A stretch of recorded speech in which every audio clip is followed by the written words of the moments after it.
Hello and welcome to ESAT. I am Ngudu Walde with the news. President of the Somali region, Abdi Mohammed Omar, also known as Abdi Ile, has been removed from power. Abdi Ile has been at the center of the crisis in the Ethiopia's Somali region, where he maintained power with brute force for the last 10 years. Pressure has been mounting over the past few months for him to step aside. Several reports revealed the federal government has been coercing Ile over the weekend to step down, which led to his special police force and an armed youth group known as Hego to attack non-Somali residents in Jijjiga, killing about 30.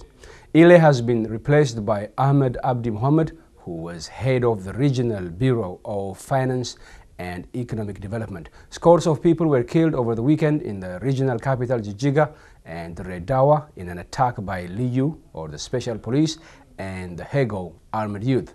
Non-ethnic Somalis were targeted in an attack by the two forces, both allied to the regional president, Abdi Ile. The National Defense Forces and Federal Police have been given orders to restore calm and protect the public in the Somali region of Ethiopia, as per a statement by the Office of Government Communication Affairs. The office said the order has been given based on the request by the regional government. According to a statement by the city's police commission, 10 people, including 4 children, were killed yesterday in Redawa. Some suspects were arrested and would be brought to justice, that's according to the statement. A witness speaking to ESAT on the phone from Jijjiga said 4 people were killed today by the Liyu police and Hego. Speaking from a church where he was hiding, the witness said they could not take the injured to the hospital as the armed forces were present in every village. But he said they had gotten cooperation from some ethnic Somalis to rush the seriously injured to a hospital. "We have lost hope," he said, and added, "We have video evidence to show the brutality, but the internet has been shut down. Several churches have been targeted and some burned down, while banks and government offices were looted." That's according to the witness. The witness also told ESAT that they were sheltered at the St. Michael Church, which was also surrounded by the forces. A flash demonstration was held at the headquarters of the Ethiopian television in the capital Addis Ababa, where residents of Jijjiga and Addis Ababa said government-owned media have ignored the crisis in eastern Ethiopia.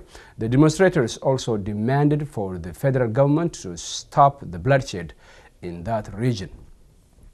Meanwhile, the government's Human Rights Commission said its branch office in Jijjiga has been attacked.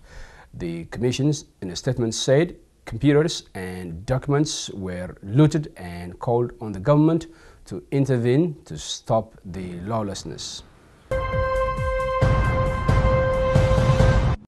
A delegation led by Ethiopian Foreign Minister Worqina Gabayehu has arrived in the Eritrean capital Asmara to negotiate with a faction of the Oromo Liberation Front (OLF) led by Daud Ibsa.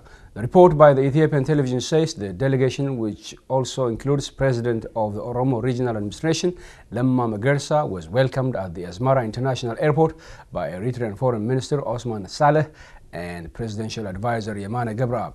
The delegation is expected to iron out differences with the OLF faction that is based in Eritrea. In July, Magersa accused that some groups were trying to destabilize his region under the guise of fighting for the rights of the Oromo people. Magersa said last month that a group which he said was claiming to fight for the liberation of the Oromo has attacked security forces and ransacked public and private properties in the western part of the region. The group has reportedly killed 4 police officers and destroyed properties, while most exiled Oromo political groups have returned home to be part of the ongoing political change in the country. The OLF faction led by Ibsa has yet to mend fences with the government in Addis Ababa.